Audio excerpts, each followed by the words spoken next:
Magandang umaga, ngayon pa araw ng Sabado, May 11, 2024. Update po muli sa lagay ng panahon. Ayon sa Pag-asa, shoreline ang nakakaapekto sa eastern section ng northern at central Luzon. Easterlies naman ang nakakaapekto sa nalalabing bahagi ng ating bansa. Nawala na ang namamataang cloud cluster o kumpol ng mga ulap sa labas ng Philippine Area of Responsibility, ayon po sa Pag-asa. Sa ngayon, dahil pa rin sa shoreline, asahan ang maulap na halangitan na may kalat-kalat na pag-ulan at thunderstorms sa Cagayan, Isabela, Aurora at Northern Quezon. Ang Metro Manila at nalalabing bahagi ng bansa, bahagyang maulap hanggang sa maulap na halangitan with isolated rain showers or thunderstorms dahil po sa easterlies.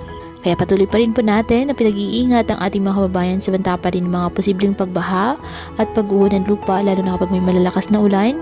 At ugaliin po na magdala palagi ng payong o kahit anong panangga sa ulan.